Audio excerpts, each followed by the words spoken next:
같이 일어나셔서 요한복음 6장 1절부터 15절 말씀을 나누겠습니다. 요한복음 6장 1절부터 15절 말씀 교독하시고 마지막 절을 합독하겠습니다. 그 후에 예수께서 디베랴의 갈릴리 바다 건너편으로 가시매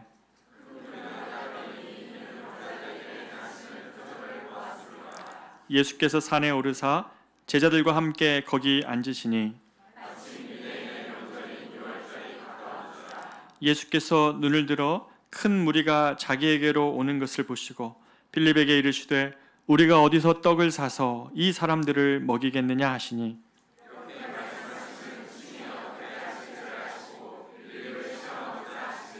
빌립이 대답하되 각 사람으로 조금씩 받게 할지라도 200데나리온의 떡이 부족하리이다.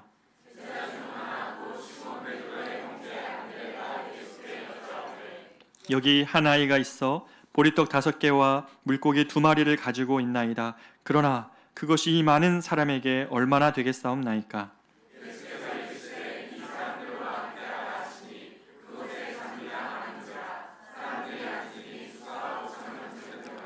예수께서 떡을 가져 축사하신 후에 앉아있는 자들에게 나눠주시고 물고기도 그렇게 그들의 원대로 주시니라.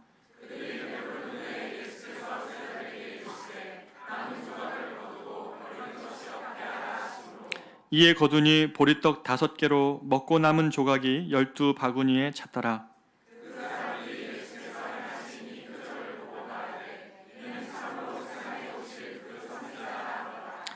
같이 있습니다. 그러므로 예수께서 그들이 와서 자기를 억지로 붙들어 임금으로 삼으려는 줄 아시고 다시 혼자 산으로 떠나 가시니라. 아멘. 자리에 앉겠습니다.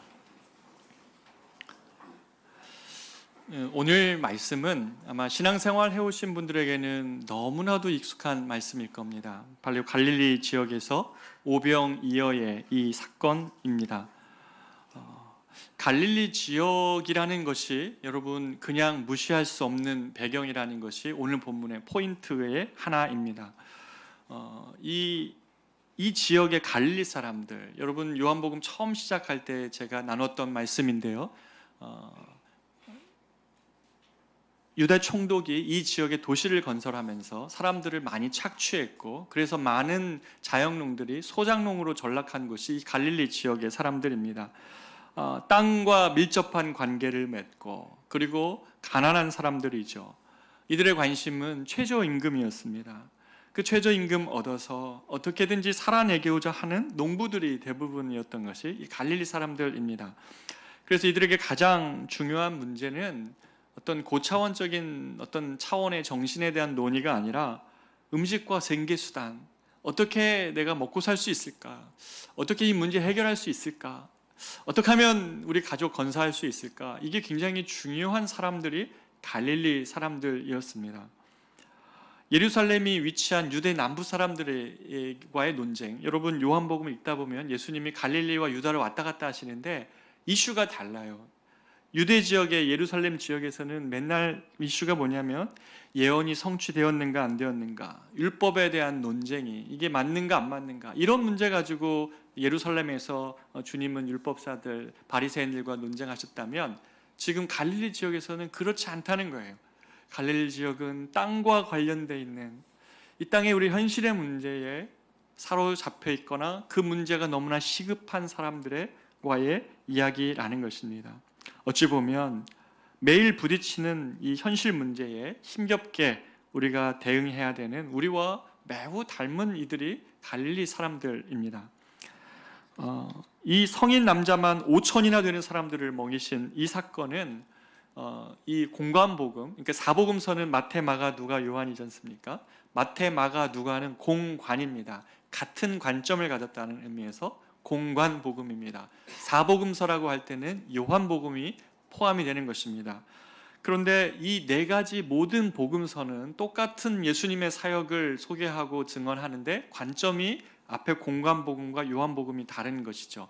근데 이 모든 4개 복음서에 동일하게 등장하는 사건 하나, 십자가와 부활을 제외한 단 하나의 사건이 바로 이 오병이어 사건이라는 것이죠. 그러니 예수님의 제자들에게 이 예수님의 이 현장을 봤던 제자들에게 이 사건은, 오병이어 사건은 너무너무 중요한 사건이라는 것을 다 그들이 마음 안에 품고 있었던 사건인 것이죠. 그런 의미에서 오병이어 사건은 그냥 우리가 익숙한 그런 사건이 아니라 깊이 좀 들여다봐야 되는 그런 사건인 것입니다. 본문 배경을 좀 살펴보면 예수님께서 디베랴 바닷가는 갈릴리 바닷가의 다른 이름이기도 합니다. 그러나 갈릴리 지역에 디베랴라는 지역이 도시가 있었는데 그 디베랴 지역 근처에서 예수님이 사역을 하고 계시다가 어느 날 이 시간이 됐을 때에 디베랴 바닷가에 계셨던 주님이 저 바다 건너편, 갈릴리 호수 건너편으로 건너가자 이렇게 말씀하시면서 제자들과 그리로 건너가시는 배경을 갖고 있습니다. 그 건너편의 곳에 뭐가 있길래 그걸로 가자고 하셨는가 하면 이 디베랴 바닷가 근처에서는 예수님이 사역하시던 곳이었고 바다로 건너간 그곳은 예수님이 제자들이 쉬는 곳입니다. 골란 고원이라고 지금 알려져 있는 그 지역이 디베랴 바다 건너편 지역입니다. 이 지역은 예수님이 쉬기 위해 가신 곳입니다. 그래서 마가복음 6장에 보면 예수님의 제자들에게 똑같은 사건을 기록한 마가복음 6장에서는 너희들이 사역으로 지쳤구나. 이제 나와 함께 저리로 쉬러 가자 이렇게 말씀을 하십니다. 그러니까 예수님은 제자들과 글로 쉬러 가셨고 그곳은 낮은 산과 광야로 되어져 있는 그런 곳입니다. 민가들이 없는 곳이라는 것이에요. 그곳에 가서 특별히 예수님은 오늘 본문에 보면 산에 오르시는 것으로 나옵니다. 3절 보면 예수께서 산에 오르사 제자들과 함께 거기 앉으시니 라고 이렇게 말씀하시는데요. 이 산의 이미지가 굉장히 중요합니다. 이 산은 어떤 산이냐면 그냥 산이 아니라 요한은 그 원문에 보면 정관사가 붙어 있어요. 더 산, 바로 그 산이에요. 그러니까 예수님이 한 번 올라갔던 산이 아니라 예수님이 사역 가운데 계시다고도 나의 일상의 자리에 있다가도 하나님을 만나야겠다. 하나님의 깊은 임재에 들어가시기 위해서 그분과의 사귐 속에서 회복하게 하시기 위하여 가셨던 산이 바로 그 산, 더 마운틴이었던 것이죠. 성경에서 산은요, 산에 오르다라고 얘기할 때 매우 중요합니다. 우리 교회 남자분들 산에 많이 오르시는데 그 의미와는 조금 다른 의미인데요. 산에 오른다는 것은 성경에서 보면 중요한 의미를 갖는데 여러분 성경에 나오는 산들을 한번 이야기해 보시겠어요? 아시는 대로 무슨 산 있어요? 신의 산, 호렙산, 겟세만의 동산, 네, 그렇죠? 또 헐문산, 네, 에발산, 그리심산 많이 나옵니다. 그렇죠? 이 산들은 보통 성경에서 나오는 산들은 하나님의 임재가 있는 곳이 산이었습니다. 출애굽기 19장에 보면 하나님이 십계명을 모세에게 주시기 위해 산으로 올라오라 하십니다. 하나님의 임재가 산 꼭대기에 있었고 그리로 올라오라 하셨던 것이고 또 지친 엘리야가 로뎀나무 밑에서 주님이 주신 음식으로 회복하다가 그러나 음식의 어떤 몸의 회복이 문제가 아니죠. 지금 지친 엘리야는 영적으로 회복해야 되는데 자신이 영적으로 이 고독함을 해결해야 되는데 그것을 위해서 그는 음식을 먹고 회복함으로 갔던 곳이 호렙산이죠. 거기에서 바알에게 무릎 꿇지 않은 3천의 사람들이 있다는 사실을 주님께로부터 듣고 회복하는 곳, 그것이 바로 호렙산이었습니다. 또 예수님은 십자가를 지시기 전에 겟세마네 동산에 오르시죠. 그 동산에 오르셔서 그 십자가를 지시는 것을 이미 겟세마네에서 통과하세요. 그 전까지는 주님이 이 십자가의 지심이 참으로 하나님과의 단절을 의미하고 예수님 자체가 죄 자체가 되는 거 아닙니까? 그 모든 사람의 죄를 자신이 담당하심으로 죄 자체가 되는 것이 주님 하나님과의 단절을 의미하기 때문에 그것이 이 잔을 넘어가게 해달라고 땀이 피가 되도록 주님 기도하셨던 것이 겟세마네 동산이었습니다. 또 뭐가 있습니까? 바로 예수님이 그 중요한 제자들을 선발하기 앞서서 그들을 부르시기에 앞서 기도하실 때도 산에 오르시는 것이죠. 이렇게 산은 비일상적인 장소입니다. 일상의 삶의 자리가 있지만 내가 하나님을 만나기 위하여서 가는 곳, 바로 그것이 산이었습니다. 산에는 하나님이 계셨던 것입니다. 그래서 일상에 너무 붙들려 있는 사람들, 혹시 여러분 아니세요? 삶에 이렇게 너무 침륜되어 있어가지고 삶에 딱 붙들어 있으면 그 예수님, 하나님을 만나기 위한 그곳에 오르기가 굉장히 어렵습니다. 내가 만약에 그런 자리를 갖지 못한 시간이 너무 오래된 분들 여러분 있다면 한번 진단해 보십시오. 예수님에게도 이러한 산에 올라가서 하나님과 깊은 사귐과 교제를 통하여 혼란했던 내면의 모습을 직면하시고 또 자신의 소명을 확인하고 하나님의 사랑을 덧입어야 됐다면 여러분은 그러한 산에 오르시는 발길이 있습니까?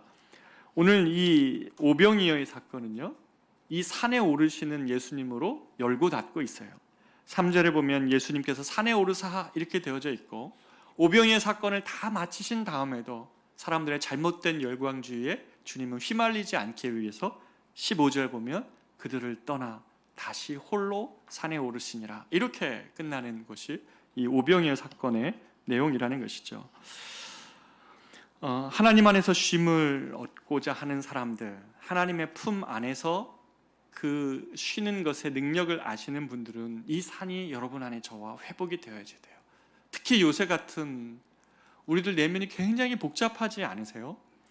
여러 가지 복잡한 일들이 우리의 마음과 삶을 사로잡고 있을 때에 우리도 저 건너편으로 건너가자 하시는 예수님의 이 초청을 듣고, 비록 여러분이 교회 나오시기 어려워도 삶의 자리에서 잠깐이라도 하루 일과가 시작되기 전에 회사에 앉아 있을 때라도 주여 이 자리에 나와 함께하여 주십시오. 자꾸 주님이 새롭게 어디서 멀리 오시라고 하지 말고 그런 임재가를 넘어서 이미 내 안에 함께하고 계시는 그 현존하시는 주님을 다시금 초대하고 그 주님과의 교제 속에서 그 주님께 의탁하며 하루 시작해 보십시오. 우리의 삶의 이 혼란함이 벗어질 것입니다. 그런데 예수님은 이렇게 이곳을 쉬고자 하시며 건너가셨지만 사람들이 그런데 가만히 두지 않습니다. 마가복음 6장에 보면 예수님이 그렇게 제자들과 건너가시는 것을 본 많은 무리들이 배를 통해 그리로 가시는 것을 보고 이들은 해변가를 통해서 막 뛰어서 수많은 무리들이 예수님께로 따라왔습니다. 이들이 예수님을 따라온 이유에 대해서 요한은 그들이 진리 때문에 따라온 것이 아니라 병자들에게 행한 표지 때문에, 표적을 보았기 때문이라고 오늘 본문 2절은 못 박아 줍니다. 그러니까 이들은 아직 예수님이 누구신지 알았기 때문에 따르는 자들이 아니라 큰 기적을 보았기 때문에 따르는 것입니다. 이게 그렇기 때문에 무리입니다. 아직 이들은 그리스도인들도 아니고 그들은 많은 기적에 그냥 휩쓸려 다닐 수 있는 그런 많이 흔히 볼 수 있는 무리들이었습니다. 그래서 오늘 본문에서도 큰 무리가, 예수님께서 눈을 들어 큰 무리가 자기에게로 오는 것을 보았도다, 이렇게 말씀하시는 것이죠. 특별히 오늘 본문은 요한이 유월절 가까운 때라고 이렇게 설명을 하고 있는데 이것은 매우 의도적인 표현입니다. 무슨 말입니까? 여러분 생각해 보십시오. 광야에 수많은 사람들이 나와 있습니다. 요한이 왜 유월절 근처라고 이야기하냐면 예수님이 하나님께서 이스라엘 백성들을 출애굽하실 때 유월절 사건을 통해서 그렇게 넘어가는 거잖아요. 죽음이 그 예수님의 어린 양의 피바름을 통해서 그 짐을 넘어가는 그 사건이 유월절 아닙니까? 그것을 통해 구원을 내셨는데 이들이 간 곳이 어디예요? 광야잖아요. 그렇죠? 그 광야는 어떻습니까? 먹을 것이 없는 곳이 광야예요. 그 먹을 것이 없는 곳에서 주님이 내려주신 것이 무엇입니까? 만나예요. 지금 요한은 이 광야에 나와 있는 이들, 예수님을 따라 나선 수많은 이들이 지금 이 구약의 이스라엘 백성들이 광야에서 처했던 배고픔과 동일함을 연결시키고 있습니다. 무슨 말입니까? 우리 요한 6복음 6장에는 안 나오지만 마가복음 6장이나 마태복음의 다른 본문들을 보면 이 시간은 언제냐면 이미 밤이 저물었어요. 이미 날이 저물고요. 그리고 빈 들이에요. 민가가 주변에 없었습니다. 날은 저물고 빈 들이어서 또 며칠씩 먹지 못했던 그들에 대한 이야기들, 정보를 나눠주고 있습니다. 이 공관복음 마태, 마가, 누가는 이들이 빈들에 나와 있고 날은 어두웠고 며칠씩 먹지 못했던 줄인 배를 가지고 있는 이들에 대한 정보를 주면서 하나님 아들 예수님이 그들을 사랑으로 먹이시는 예수님을 드러내 줍니다. 빈들이고 날이 저물고 먹을 것을 찾을 수 없는 현실적인 수단이 전혀 없는 그런 광야에서도 예수님은 그들의 어떤 현실적 문제, 그들의 정말 당하고 있는 문제들에 대하여서 주님이 외면하시는 것이 아니라 그들의 기진함과 그들의 배고픔의 문제를 채워주고자 하셨던, 먹을 것이 없는 그 광야에서도 만나를 내리신 주님처럼 예수님은 그들에게 이 일을 행하시고자 하시는 예수님으로 소개하고 있는 것이죠. 예수님은 자신의 휴식을 침범하는 사람들이었지만 그들을 가까이서 돌보시며 외면하시는 것이 아니라 그들이 먹고 사는 문제, 그것을 고민하셨습니다. 그러나 자신의 먹고 사는 문제가 아니라 이들을 어떻게 먹일까에 대한 주님의 관심으로 그들을 보고 계시는 것이죠. 그런데 이 광야에서 시간이 흐르며 심각하게 문제된 것은 뭐냐면 무리가 너무 숫자가 많았다는 사실입니다. 이게 어느 정도 범위라면 괜찮겠는데 지금 무리를 먹을 돈도 부족할 뿐더러 살 수 있는 곳이 아니라는 것입니다.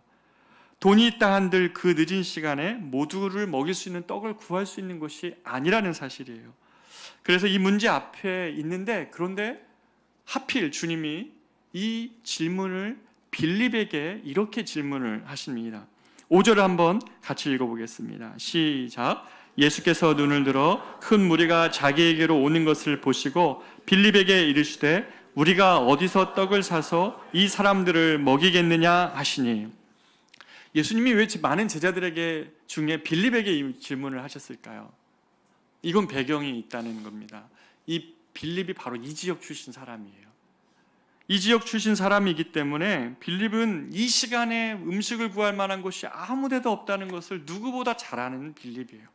그들이 돈도 없을 뿐더러 이 돈을 가지고 어디에 가서 음식을 구할 만한 그런 곳이 없다는 것을 너무 잘 알아요.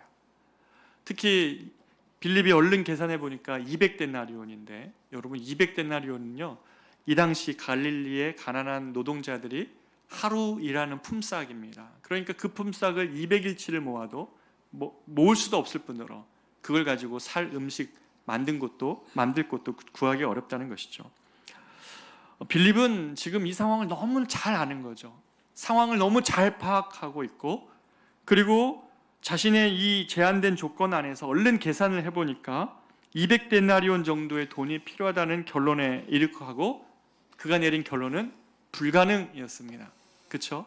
그가 내린 결론은 불가능이었습니다.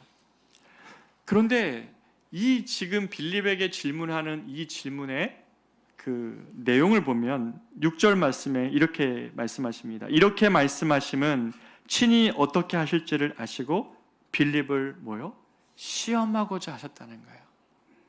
여러분, 주님이 빌립에게 물었던 것은 이 상황을 정확하게 파악하느냐의 문제와 그가 그 문제를 어떻게 해결할 수 있느냐의 문제가 아니었습니다. 빌립은 자신의 대답으로 이 시험에 실패합니다. 예수님은 어떻게 하실지를 이미 알고 계셨기 때문에 이 문제는 믿음에 관한 문제였습니다. 이 질문의 핵심은 네가 나를 믿을 수 있느냐? 네 생각에는 지금 늦은 밤이고 아무 데서도 구할 수도 없을 뿐더러 네가 가지고 있는 손의 자원으로는 이 문제를 해결할 수 있는 방법이 없다는 것을 네가 너무 잘 알고 있는데 그를 시험한 이유는 뭡니까? 주님이 상황을 파악을 못해서 그렇습니까? 그렇지 않죠. 주님은 아까 말씀드린 것처럼 이 광야에서 만나를 내리신, 먹을 것이 없는 곳에서 만나를 내리신 그 하나님의 아들 예수 그리스도이시기 때문에 지금 빌립에게 주님 묻는 것은 네가 상황을 정확하게 파악하고 객관적인 비용을 계산해서 불가능이라는 답을 얻고자 주님이 하신 것이 아니라, 맞다, 너의 상황 판단도 맞고 네가 가지고 있는 역량의 계산도 맞다, 그러나 너에게 믿음이 있느냐라는 것을 주님이 물으셨던 것입니다. 주님은 빌립에게 문제를 내셨지만 빌립은 이것을 수학 문제로 바꿨죠. 어떻게 살 수 있는지, 비용은 얼마나 치료해야 하는지에 대한 문제로 바꾸는 것입니다. 믿음의 문제를 수학의 문제로 바꾸면요, 답을 찾을 수가 없습니다. 풀 수 없는 문제인 거죠, 이 문제는. 빌립이 이런 모습을 보이고 있는데, 그런데 뜻밖의 상황이 벌어집니다. 베드로의 형제 안드레가 이번에는 한 아이가 가져온 보리떡 5개와 물고기 2마리를 예수님께로 드린 것입니다. 가져온 것이죠. 여러분, 여기서 말하는 보리떡이 오늘날 보리떡 맛있으시죠? 그렇죠? 근데 이 당시에 보리떡은 그런 음식이 아니었어요. 서민의 대표적인 떡이 보리떡입니다. 밀가루 떡이 맛있는 떡이었고, 그 빵에 비하면 보리떡은요, 가난한 사람들이 먹는 그런 떡이에요. 여기에 물고기 2마리는요, 굴비가 아니에요. 통통한 굴비가 아니라 갈릴리 바닷가에서 나오는 멸치 종류, 그래봤자 조금 더 큰 작은 생선, 말라 비틀어진 생선이에요. 어떻게 보면 굉장히 소박하고 좀 더 나쁘게 말하면 초라한 정도의 음식이죠.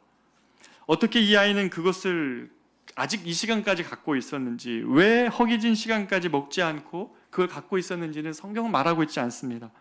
그러나 자신을 위해 어머니가 소박하지만 정성스럽게 싸준 그 도시락을 아마 가지고 있었을 것입니다. 그런데 이 아이가 참 귀해요. 왜냐하면 이 아이도 곤경을 알아차립니다. 웅성웅성하는 어른들의 메시지 속에서 무언가 곤경에 처했다는 것을 압니다. 그런데 이 아이가 자기가 할 수 있는 일이 무엇인지 자기에게 묻고, 그 다음에 이 큰 무리를 위해서 내가 계산해 보았을 때 이것이 아무것도 할 수 없는 작은 것인 줄 알지만, 이 문제를 풀기 위해서 이것을 드렸을 때 이 문제를 위한 단초가 시작되는 것이었습니다. 너무나 많은 크리스찬들이 세상을 닮아있다는 말이 뭔지 아십니까? 너무나 많은 그리스도인들이 자주 우리가 문제가 이렇게 크기 때문에 내가 가지고 있는 역량이 이만큼밖에 안 되면 세상 사람들과 똑같이 포기해 버립니다. 이 큰 무리를 위해서 아무것도 없고 할 수 없고, 이건 불가능해, 이건 할 수 없어, 내가 감당할 일이 아니야 라고 생각하며 세상 대부분의 사람들처럼 포기해 버립니다. 그런데요, 여러분, 그리스도인들은요, 때론 어떤 문제를 해결할 수 있는 역량이 우리에게 있어서 그 문제 안으로 들어가지 않습니다. 그 문제를 해결할 역량이 나에게 있어서 그 문제를 감당하는 것이 아니라, 그 일은 그렇게 되어야만 되기 때문에 그 자리에 서 있는 사람들, 내가 하는 이 일이 이 큰 무리를 먹이기 위해서 그 작은 도시락에 무엇을 할 수 있습니까? 그러나 그 문제는 그렇게 먹여져야 되는 것이라고 믿기에 그것을 드리는 것이죠. 인도에서 평생을 드렸던 그 마리아 테레사 수녀에게 어떤 분이 묻습니다. 수녀님이 그렇게 평생 그 인도 캘커타에서 버려진 아이들을 위해서 당신의 인생을 다 드린다 해도 이 세상에 이 버려진 고아의 문제가 해결됩니까? 라고 물을 때 테레사 수녀가 이렇게 이야기합니다. 맞아요. 해결할 수 없습니다. 그러나 저 큰 바다에 내가 오늘 물 한 동이를 넣은다 한들 그 바다는 변함이 없어 보일 것입니다. 하지만 내가 하지 않는다면 이 물 한 바켓만큼은 그 바닷물은 부족한 것 아닙니까? 저와 여러분의 인생에서 항상 계산하고 우리의 역량으로 무언가를 할 수 있다 그러면 우리는 늘 같은 자리에 있을 겁니다. 세상과 달라지지 않을 거라는 것입니다. 그리스도인들의 다름은, 그리스도인들의 능력은, 그리스도인들의 은혜는 우리의 역량 때문에가 아니라 그것이 그렇게 되어야 된다고 생각하면 그 자리에 있어주고 그 자리에 자신의 삶을 드리는 것, 바로 그것이 그리스도인들의 능력이라는 것입니다. 계란에 바위를 치는 것 같이 보여도 그 바위가 깨져서 길을 내야만 된다면 자신의 그 계란을 던지는 것이죠. 내 자신의 역량 때문이 아니라 그렇게 되어야 되기 때문에 그 자리를 지켜내고, 그렇게 되어야 되기 때문에 자신을 비워내고, 그렇게 되어야만 되기 때문에 자신을 희생하는 자들, 그들이 그리스도인들인 것입니다. 아이는 홀로 만족하지 않았습니다. 자기 배 채우기도 부족했을, 턱없이 부족한 양이었을 텐데 그것을 내밀어 예수님의 손 안에 들였을 때 그것이 공동체의 문제가 해결되어지는 길이 열렸던 것입니다. 사랑하는 여러분, 우리가 교회가 개척한 지 1년 반, 3개월이 지났습니다. 저는 한 2년 지난 줄 알았는데 1년 3개월 지났습니다. 오늘 우리는 이 자리에서 정말 마지막 예배를 드리는데요. 우리는 이 땅의 교회가, 교회의 영적인 현실이 이 타이타닉 호와 같다고 여겼습니다.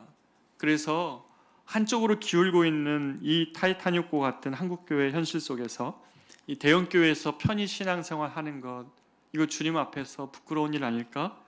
그래서 대형교회에서 편히 신앙생활 하기보다 지역교회로 흩어져 가지고 성경적인 건강한 교회 돼보고자 하는 소원으로 나왔습니다.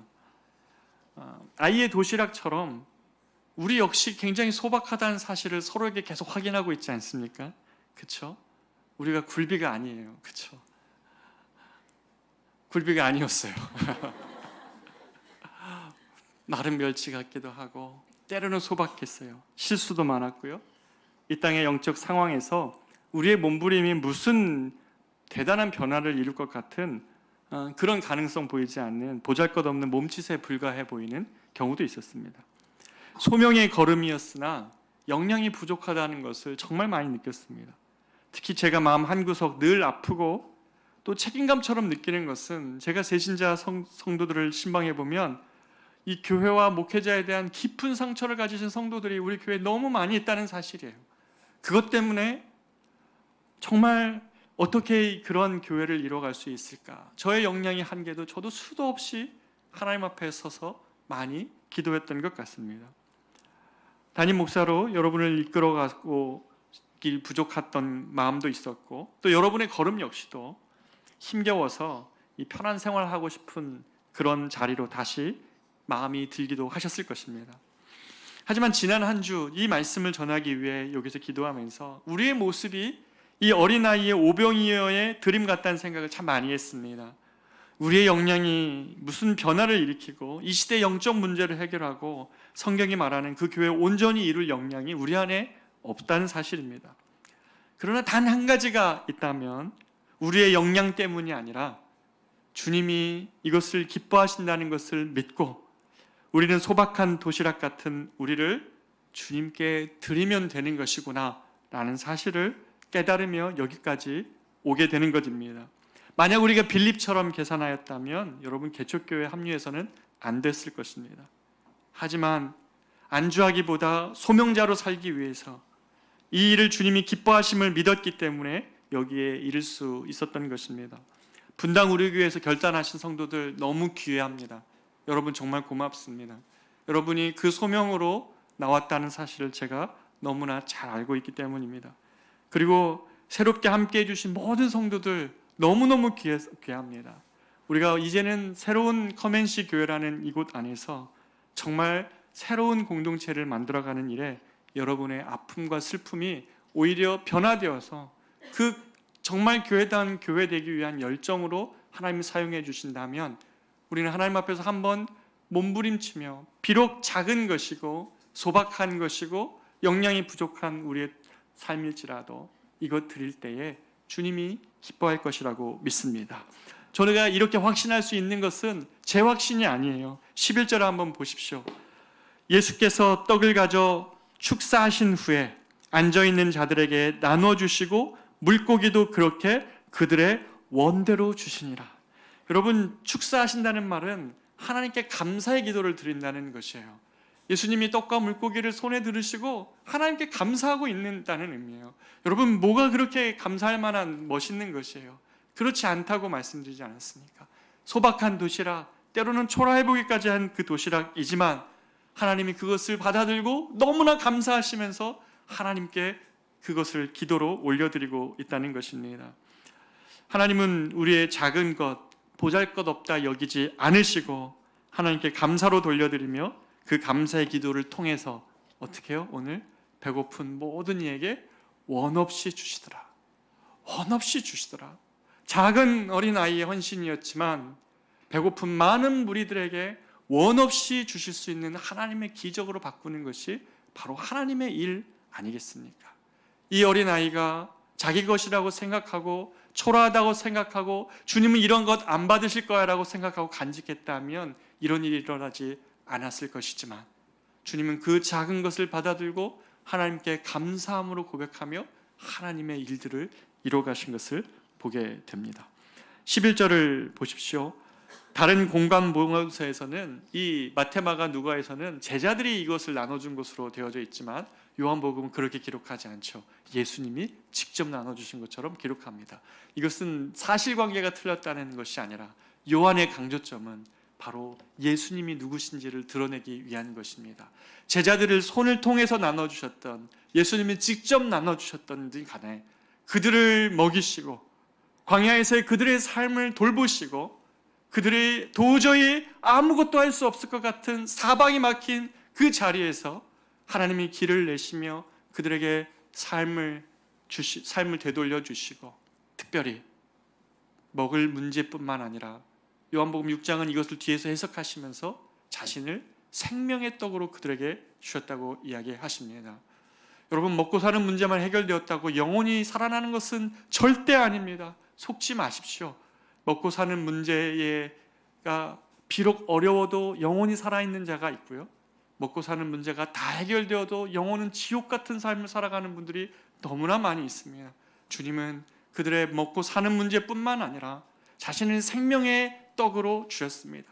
요한복음 그래서 에고에임이 계속 나는 누구누구니라고 계속 얘기합니다. 나는 양의 문이라, 나는 포도나무라, 너희는 가지니 계속 얘기하다가 요한복음 6장에 이 사건을 통해 나는 하늘에서 내려온 생명의 떡이니라, 만나를 비유하여서, 만나가 구약에서 하늘에서 하나님이 내려준 떡이었다면 이제는 예수님께서 하늘에서 사람들에게 생명을 주시고자 이 땅에 내려오신 떡, 자신의 살과 피를 내어주신 떡이라고 이야기하시는 것이지요. 바로 예수님은 빈들에서 이들을 외면하지 않으시고 이들의 영혼과 육체를 채워주셨는데 재미있는 표현을 하나 요한이 여기에다 담아둡니다. 예수님이 떡을 내려주시기 전에 그들을 앉히십니다. 그런데 그 앉힌 곳이 어딘지 아세요? 잔디밭이에요. 잔디밭. 오늘 본문에 보면 10절에서 요한은 이 사람들로 앉게 하라 하시고 그곳에 잔디가 많은지라. 이것을 무엇이 여러분 연상이 되세요? 시편 23편. 여호와는 나의 목자시니 내가 부족함이 없으리로라. 그가 나를 푸른 초장으로 인도하시며 쉴 만한 물가로 인도하시는도다. 하나님은 광야의 이 빈들의 장소를 주님이 그들을 먹이시는 식탁으로 바꾸셨습니다. 그 빈들을 하나님이 일하시는, 하나님이 함께 하시는 푸른 초장으로 바꾸시는 것이 바로 주님의 일하심이라는 것입니다. 사랑하는 저와 여러분이 맨날 문제 상황 앞에서 우리 가지고 있는 계산기를 가지고 나의 역량 계산하고 문제의 상황 크기 계산해서 날마다 그 문제에만 휩싸여져 있다면 이 예수 그리스도께서 그 광야를 식탁으로 바꾸시는 것을 여러분 경험 못할 것지도 모르겠습니다. 그러나 이 광야의 자리에서 주님께 우리의 작은 것이지만 주님께 드림으로 여러분 가정에서, 여러분 직장에서나 여러분의 삶의 그 자리에서 아무것도 할 수 없다고 하지 마시고 주님은 아주 작은 것들도 손으로 들고 하나님께 감사하시면서 하나님의 기적의 도구로 삼으셨다면 왜 여러분 그것을 간직하고 있으세요? 왜 그것이 초라하다고 얘기하세요? 주님의 손에 들렸을 때 어떻게 쓰임받을지 아시고 왜 초라한 인생이라고 생각하세요? 주님께 의탁하십시오. 주님께 맡기십시오. 여러분의 광야가 하나님이 베푸시는 식탁으로 변하는 것을 경험하게 될 것입니다. 이것이 이 표적을 본 사람들, 이들은 처음에는 무리에 불과했습니다. 그러나 하나님이 베푸신 광야의 이 식탁에 동참한 다음에 이들은 무리가 아니었습니다. 그 다음부터 14절에 보면 그 사람들이라고 이렇게 표현합니다. 더 이상 무리가 아니죠. 더 이상 기적 때문에 예수님을 찾는 사람들이 아니었습니다. 왜 그렇습니까? 14절에 보면 그 사람들이 예수께서 행하신 이 표적을 보고 말하되 이는 참으로 세상에 오실 그 선지자라 하더라. 이들 눈이 띄어진 거죠. 똑같은 기적을 봤지만 이제는 그들이 가진 기적 때문에가 아니라 다시 오실 성경이 신명기에 약속하신 그 선지자라는 사실을 알게 됩니다. 여기서 선지자는 두 번째 모세, 그러니까 광야에서 떡을 먹일 그 선지자, 그가 바로 예수 그리스도이시라고 생각하신 겁니다. 그런데요, 여러분, 이 두 번째 오실 메시아라고 그들은 선지자라고 그들은 생각했지만, 그런데 여러분 여기 매우 중요한 한 가지 교훈이 이 안에 담겨져 있습니다. 예수님은 이 무리들은 이 예수님을 바로 이런 놀라운 기적을 베푸시는 자니까 데려다가 바로 왕으로 추대하려고 했습니다. 로마의 압제로부터, 내가 당한 고통으로부터 나를 해결해 줄 수 있는, 해방시켜 줄 수 있는 그 구원자 메시아로만 여겼습니다. 그래서 예수님을 왕으로 추대하려고 했습니다. 예수님이 왕이 되는 게 목적이었으면 그렇게 하셨으면 됐습니다. 그러나 주님은 세상에 죄를 남겨두고, 저 죄 때문에 고통하는 세상을 남겨두고 자신을 따른 무리들과 왕국 건설하려고 하는 분이 아니셨습니다. 자신의 왕국에서 왕되는 그런 왕되고자 하셨던 것이 아니라 정치적 성공을 통해서 자신의 나라 하라는 그런 요구를 거절하신 것이죠. 그래서 조금 뒤에 보면 마태복음 16장에 보면 베드로가 예수님이 주는 그리스도시요 살아계신 하나님의 아들이시니다라는 고백으로 칭찬받은 그 다음에 보면 뭡니까? 예수님이 십자가에 달리실 것을 이야기하시자 안 된다는 거예요. 그러자 예수님은 아까는 칭찬하셨던 분이 이번에는 뭐라고 얘기합니까? 사탄아, 내 뒤로 물러가라. 내가 이 십자가를 통과하지 않는다면 내가 내 나라를 이룰 수 있을지언정 저 고통하는 세상을 향해서는 그런 고통하는 세상을 놔두고 내가 내 나라 이루는 왕국, 그런 왕 되고자 한 게 아니다. 이 세상의 죄와 이 세상의 고통과 이 죄로 인해 신음하는 세상을 구원하시고자 예수님이 왕으로, 진짜 왕으로 이 땅에 오신 것, 그런 메시아이신 것이죠. 그렇기 때문에 십자가 없는 메시아 되기를 거절하셨습니다. 십자가를 지시고 십자가로 우리의 모든 죄를 담당하시고 부활하심으로 구원하신 메시아입니다. 여러분, 이 확신 있으세요? 예수님이 기껏해야 내 영혼 위로해 줄 수 있는 정도의 메시아가 아니라, 구원자가 아니라, 그런 구원자는 많습니다. 그리고 그러한 왕국을 추구했던 사람들은 너무너무 많이 있습니다. 그러나 주님은 그런 정치적 메시아가 아니라 이 세상의 죄의 문제, 그 죄로 인하여 고통받는 세상을 구원하시고자 오신 하나님의 아들이셨기 때문에 사람들의 그런 환호의 소리에 주님은 흔들리지 않으시고 다시 무리를 떠나 혼자 산으로 올라가시는 것이 요한복음 6장 15절 오늘 사건의 마지막이었습니다. 여러분, 그리스도인의 길에 대해서 오해하는 무리들, 그들의 환호성을 뒤로하고 홀로 예수님은 산으로 갔습니다. 비일상의 자리로 다시 가서 하나님의 현존 앞에 다시 들어가서 내가 어떠한 부르심으로 이 땅에 보내졌는지를 생각하는 것입니다. 사랑하는 여러분, 그리스도인들의 길을, 그리스도를 따르는 길을 여러분 오해하지 않기를 바랍니다. 자기 포기와 자기 낮아짐이 없는 예수 따름이란 것은 없습니다. 그러나 자기를 다 주장하며 살아갈 때는 얻을 수 없었던 영광스러움을 우리의 영혼 안에 담아주시는 것이 바로 하나님이십니다. 그 길이 얼마나 귀한 것이기에 예수님 때문에 자기를 비워보고 자기를 포기하고 자기를 의탁할 때 하나님 주시는 그 영광스러움을 내면에 가득 채우며 신앙생활하는 것이 바로 성도라는 것입니다. 예수님이 사람들의 열광과 환호를 뒤로 했지만, 그래서 외롭게 하나님과 함께 하시는 그 산으로 달을 오르셨지만 그곳은 홀로 계심이 아니라 주님과 하나님과 함께 계심의 자리입니다. 여러분의 내면에 또는 여러분이 무언가를 열심히 하고자 분주함으로 최선을 다했지만 영혼 안에는 그 고요함이 사라져 있다면 다시 주님께로 가야 됩니다. 성도는, 우리 모두는 깨어진 독입니다. 깨어진 독에는 무언가를 잠깐 부어가지고는 시간이 지나면 다 밖으로 빠져나가 버립니다. 저와 여러분이 주일에 은혜를 받았다 하고 어떤 순간에 집회를 통해 은혜를 받았다 하더라도요, 다음날 왜 사라지냐면 그게 깨진 독이기 때문에 그렇습니다. 무엇이 우리를 진정으로 내면에 충만케 합니까? 우리가 주님 안에 잠기워야 됩니다. 주님께로 우리 삶을 잠기워서 그 하나님의 충만함으로 우리의 영혼을 채울 때에 우리가 비로소 하나님이 우리에게 원하시는 삶의 그런 부유함과 기쁨과 은혜로 우리 영혼을 채울 수 있는 것입니다. 사랑하는 여러분, 무리 가운데 열광하지만 정작 예수의 길을 알지 못하는 자가 아니기를 원합니다. 내가 가진 역량과 문제 상황을 계산만 하다가 그렇게 머물러 있는 자가 아니기를 원합니다. 가야 할 길이고 해야만 하는 일이라면 우리가 작은 도시락 주님 손에 맡겨서 저와 여러분을 통해서 정말 하나님이 우리 삶에 어떻게 일하시는지를, 그 하나님의 행하심을 모두가 보는 그런 성도들, 복된 성도들 되시기를 축복합니다. 우리 이 시간 이 찬양 부르며 기도하기를 원하는데요, 날이 저물어 갈 때라는 찬양인데 2절을 보면 이렇습니다. 우리 모인 이곳에 주님 함께 계시네.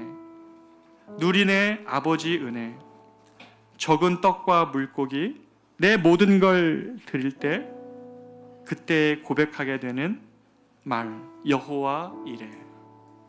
우리가 이 은혜 기억하며 이 은혜 소망하며 우리 이 찬양으로 주님께 나아가 기도하겠습니다.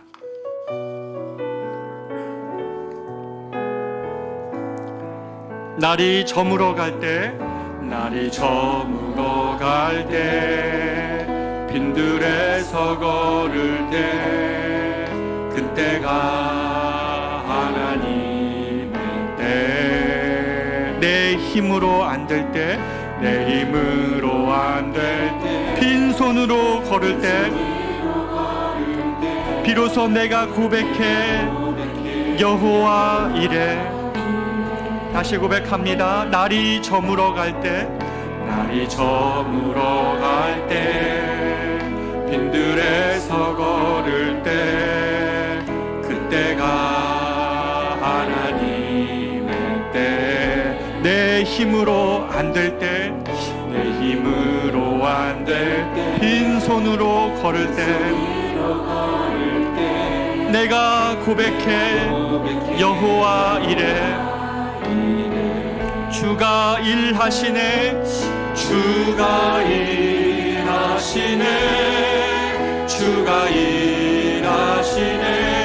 주께 아끼지 않는 자에게 주가 일하시네.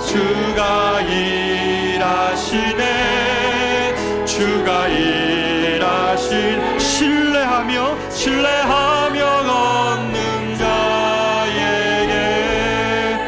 우리 모인 이곳에 주님이 함께 계시네. 누리네 아버지 은혜. 적은 떡과 물고기 내 모든 걸 드릴 때 모두 고백해 여호와 이레. 같이 고백합니다. 주가 일하시네. 주가 일하시네. 주께 아끼지 않는 자에게 주가 일하시네.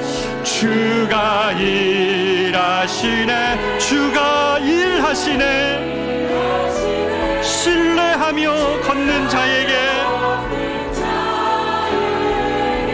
사랑하는 여러분, 우리가 이 시간에 이 말씀을 붙들고 한번 하나님께 우리의 삶을 의탁하며 한번 기도하기를 원합니다. 여러분의 삶을 어떻게 평가하고 있습니까? 혹시 오병이어처럼 이렇게 작은 것이라고 생각하고 내 삶에 닥치는 현실들은 너무나 커서 날마다 주눅들고 또 그렇게 믿음에 실패하며 살고 있는 것 아닙니까? 이 시간 주님이 우리에게 요구하시는 것은 그런 계산법이 아닙니다. 너에게 믿음이 있느냐고 주님은 우리에게 물으시는 것이죠. 빌립의 모습에서 여러분의 모습이 있지는 않습니까? 이 시간 이름조차 나오지 않지만 한 어린아이의 믿음을 통해 하나님은 저 무리들이 다 먹고도 남으시게 하시는, 원대로 먹게 하시는 일들을 이루셨습니다.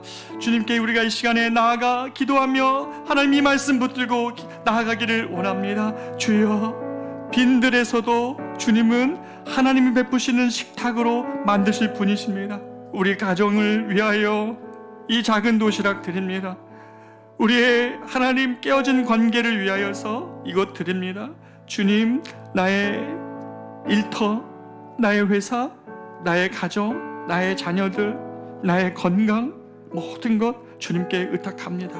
여호와 일에 되시는 하나님을 발견하게 하여 주십시오. 수학의 문제를 풀지 않고 믿음의 문제로 나아갑니다. 우리가 이 시간은 우리가 이런 고백으로 나아가 기도하기를 원합니다. 기도하겠습니다. 존귀하신 아버지 하나님, 우리의 삶의 현실은 빈들입니다.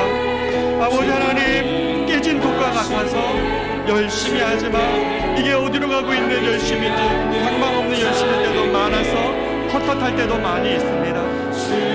그러나 아버지 하나님 기도합니다. 사랑하는 주님, 하나님 적은 빈 도시락을 가지고 하늘에 올라 축사하시며 주님께 감사함을 드릴 때에 하나님이 그 일을 통하여 하나님 아버지 우리를 먹이시는 이 빈들을 하나님이 베푸시는 식탁으로 바꿔내신 하나님의 역사를 바라봅니다. 오 주여, 도와주십시오. 사랑하는 우리 성도들의 모든 작은 현실들이 아버지 앞에서 하나님 정말 역량의 계산으로 하나님 날마다 아버지 그 자리에 머무는 삶이 아니라 주님께 하나님 맞춰주고 하나님 드려줬을 하나님이 일하시는 하나님 그러한 일들을 하나님 보게 하여 주시옵소서. 우리 교회가 아버지 하나님 이런 하나님 작은 도시락 되기를 원합니다. 우리가 멋진 하나님 불별 같은 아버지 하나님 멋진 하나님 밀가루빵 같은 존재들 아닐지라도 우리는 깨어진 여러 가지 마음 가운데 있을지라도 여호와의 하나님 앞에서 우리를 하나님 부르시는 것을 기뻐함으로 주의 교회에 이루고자 나왔습니다. 우리 교회의 머리 되어주시고 교회의 능력이 되어주시고 우리의 걸음을 인도하여 주셔서 하나님 행하시는 일들의 통로로 우리를 삼아 주시옵소서. 다같이 일어나 찬양합니다. 주가 일하시네, 주가 일하시네. 주께 아끼지 않는 자에게, 아끼지 않는 자에게 주가 일하시네, 주가 일하시네. 주가 신뢰하며 걷는 자에게 마지막으로 고백합니다. 주가 일하시네, 주가 일하시네, 주가 일하시네. 주께 아끼지 않는 자에게 주가 일하시네, 주가 일하시네. 신뢰하며 걷는 자에게. 하나님, 빈들을 바꾸어 주님의 식탁으로 만드시는 그 하나님을 우리 모두 다 신뢰하며 경배합니다.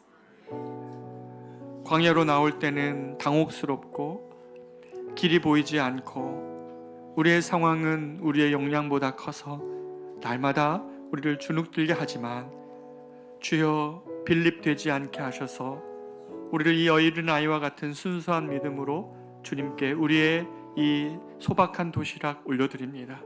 성도들의 삶의 자리에서 하나님 일하시기를 바라며 자신을 드리고 비우고 낮추고 하나님 심지어 자신을 죽이는 하나님 그러한 헌신들을 하고 있는 우리 성도들의 이 귀한 헌신을 사용하여 주셔서 그곳에서 하나님의 일하시는 것을 경험하며 그 하나님의 하나님 되심을 찬양하고 경험할 수 있는 우리 성도들 되게 하여 주십시오.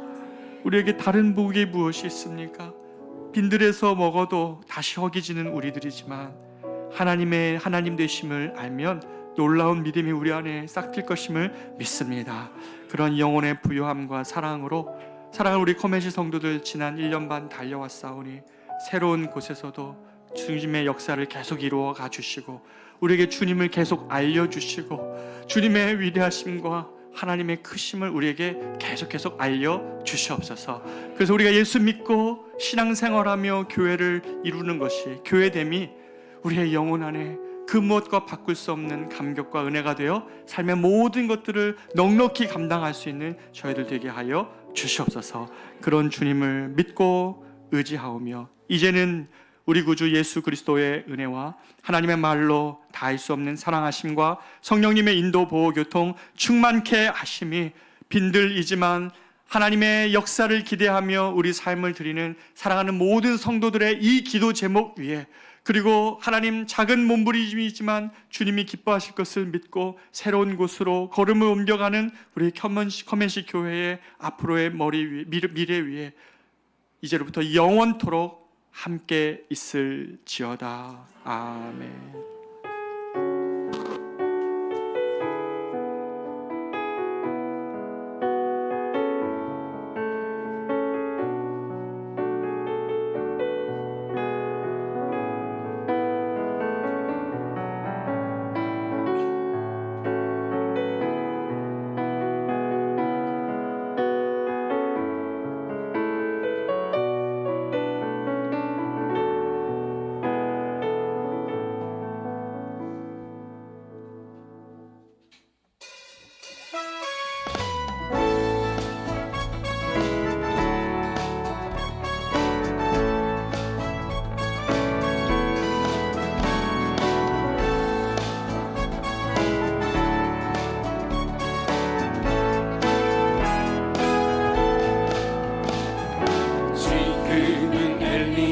처럼 주 말씀이 선포되고 또 주의 종 모세의 때와 같이 언약이 성취되네. 비록 전쟁과 기근과 핍박 환난 날이 다가와도 우리는 광야에 외치는 소리 주의 길을 예비하라.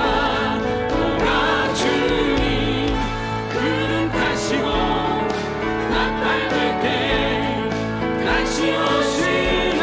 모두 외치세 이 은혜의 힘 시온에서 구원이 임하네. 또 에스겔의 환상처럼 마른 뼈가 살아나며 또 주의 종 다윗의 때와